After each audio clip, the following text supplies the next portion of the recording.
vemos nota. muchos de los elementos tradicionales, Juan, de los que vamos a hablar un poco, pero está el copal, y bueno, y la flor de cempasúchil, que son pues elementos que se dice son los que atraen a las ánimas, a estas almas de los difuntos que nos vienen a visitar, por el olor, ¿no? Sobre todo, en un principio también el color del cempasúchil es un color intenso que también llama la atención, pero es una flor también con un olor muy particular.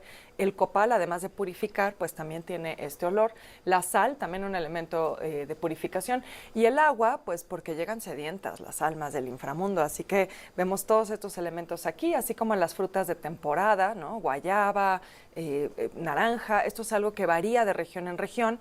Lo más tradicional es que sean frutos cítricos, caña de azúcar, tejocotes, pero depende de la zona, ¿no? Hay zonas como por ejemplo en el sureste donde ponen el plátano porque es pues una fruta regional. Entonces me encanta porque bueno, aquí vemos muchos de los elementos tradicionales como el tamal también, que ya nos estará platicando el amarillo mango, por qué ponemos tamales en la ofrenda de Día de Muertos.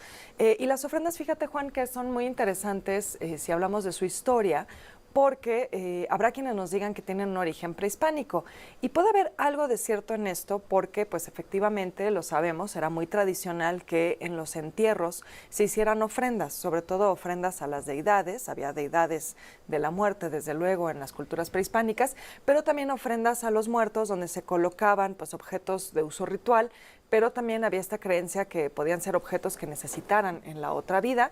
Sobre todo esto sucedía de manera doméstica porque pues las familias enterraban a sus difuntos en su propio patio. Sin embargo, en realidad vamos a encontrar que tiene más un origen medieval que llega a nuestros territorios pues tras la conquista. Uno de estos antecedentes son los catafalcos o túmulos funerarios, que eran pues como altares que se colocaban en las iglesias cuando moría alguien. Oye, y entonces para hablar de estos altares y para hablar de cada simbología tenemos que irnos a distintas partes del territorio, porque no es lo mismo la cosmovisión que encontramos en el sureste del país que la que podemos encontrar en el norte, pero toda reflejada en un altar tradicional de nuestro país, que además hasta pisos tienen, ¿no? ¿Son 7? Así es. Sí, fíjate que esto de los pisos, normalmente 7, efectivamente, aunque a veces pueden ser solo 3. Esto de los pisos viene también de los catafalcos. Muchas veces podemos encontrar en los catafalcos funerarios, que les decía que eran estas especies de altares que se colocaban en las iglesias cuando había funerales, pues son estructuras escalonadas. Una de las mayores ejemplos que tenemos aquí es en el Museo de Historia de Toluca. Ahí se encuentra un túmulo o catafalco funerario de la Nueva España. Pero los niveles también tienen que ver con los planos de la existencia, ¿no? Tiene que ver con también una idea que había del inframundo, que el inframundo se dividía en niveles en el mundo prehispánico, y también con esta idea de que, bueno, hay un nivel que representa el inframundo, la tierra y el ámbito celeste, ¿no? Normalmente los niveles también varían, como dices, de comunidad en comunidad. Hay comunidades que también ponen, por ejemplo, arcos. Estos arcos son como el portal hacia el inframundo, es lo que suelen representar, pero pues también lo que se coloca en cada nivel cambia, ¿no? Por ejemplo, en el primer nivel normalmente hay una imagen religiosa, un crucifijo. En el segundo nivel suele haber una imagen que evoque a las ánimas del purgatorio, porque la idea del purgatorio es una de las cosas que también motiva mucho estas misas de fieles difuntos. La sal, que es la purificación del alma. En el cuarto nivel se pone el pan y la comida, ¿no? Muchas veces el pan también representa la Eucaristía. En el quinto nivel continúan las bebidas y los platillos y cosas que se colocan que le gustaban al difunto. En el sexto nivel normalmente fotografías de los familiares fallecidos a quienes se les rinde homenaje. Y en el séptimo nivel una cruz de sal, de flores, de semillas, normalmente ya colocado en el suelo. Como tenemos aquí, la cruz de sal. Así es. A ver, está con nosotros, se lo adelantaba, el amarillo mango. También le dicen Horacio Acosta, es cocinero y además es historiador. Bienvenido, además muy honrado porque yo sé que a ti esto del cuadro y de estas cosas no te gustan, pero con nosotros siempre es muy generoso y nos concedes entrevistas. Ahora para hablar de la gastronomía durante el Día de Muertos, ¿por dónde arrancamos? ¿Por el pan? Sí, ¿El de muerto? Arrancar. No, pues muchas gracias. No el por la partido invitación. político, por favor, esta es una sección cultural. Bueno, Sí. el pan rico, el pan con huesitos y cráneo. Sí, no duro. No, exacto, no pan duro ni rancio.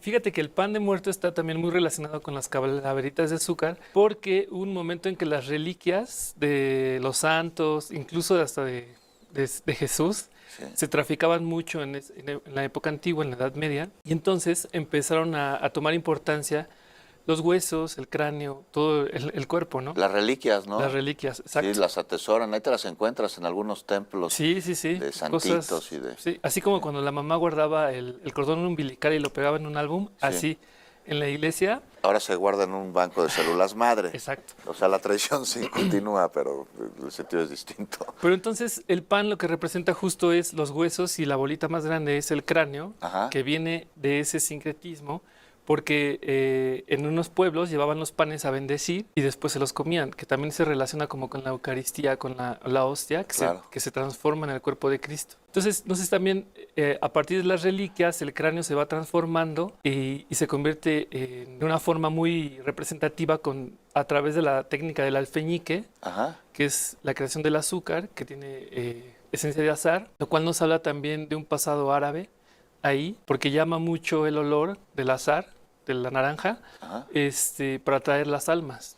Oye, ¿y dónde inventan el pan de muerto? Bueno, ¿o dónde lo cocinan por primera vez? ¿O dónde se empieza a comer, a cocinarse y a comerse? Pues de la Edad Media ya se llevaban panes, digamos, como circulares, Sí. sin los huesos ni nada, a bendecir a la iglesia y ya después se lo comían ahí, Ok. en las celebraciones de todos los santos. Y queda en México, ¿no? Porque me Sí. parece que ya en pocos lugares continúa la tradición. como Sí, en sí, sí, nuestro se dan país. en pocos lugares y también aquí se ven en el pan que se cocina en México reminiscencias de estos cruces culturales, porque también se utiliza la esencia de azar, los huesitos claramente y las bolitas que representan el cráneo, pero es un tipo de pan, digamos, como una bollería como un tipo más francés, porque tiene muchísima mantequilla y es un pan batido ahí, Qué no tan rico. amasado como un pan de masa madre, digamos. Oye, y el mole, ese sí, pues nada más aquí en México, ¿no?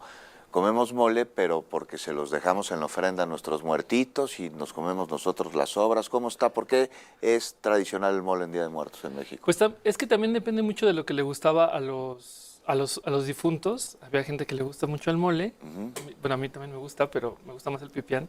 Y Uy, en las qué rico. ofrendas se los ponen para que ellos vengan y se coman lo que les gustaba. Por ejemplo, como mencionaban hace rato, que hay diferentes tipos de tradiciones alrededor del país. En la península de Yucatán, Campeche, Quintana Roo y Yucatán está el Janal Pinchán, que tuviste el enlace, Ajá. y hacen ahí el mukbipollo o ay, se me fue el nombre. Pibipollo, ¿no? El pibipollo, El ajá, pibipollo. que eso representa, digamos que es como si fuera un simbolismo de un entierro de un cuerpo, porque el tamal se envuelve en la hoja de plátano y se entierra, Ajá. en los solares de los habitantes. Sí. Que antes la tradición también ahí en la península era que se enterraran también ahí los cuerpos de los difuntos. Ya Oye. después se fue transformando con los panteones en el siglo XIX. Pues ahí está, me parece importante entender por qué el pan de muerto, por qué donde se come pipián o mole, ahí está lo que le gustaba beber a los difuntitos. Beca, nos queda un minuto. ¿Qué te gustaría que te pusieran en tu altar de muertos el día Híjole, a mí ya con que me pongan café y pan, yo vendría Café y pan. feliz de la vida a comer Unas manitas cada de 2 de cerdo, algo muertos. así, No, ¿no? un cochinito de piloncillo sí te acepto, pero Ok. manitas de cerdo no. ¿Tú, Horacio? A mí unos mariscos, un pescado a la talla. Pero va a pestar el altar al importa, rato, no importa. Horacio. Ese ya no es bronca tuya, ¿va? No, pues uno ya está muerto. No es bronca tuya, gracias.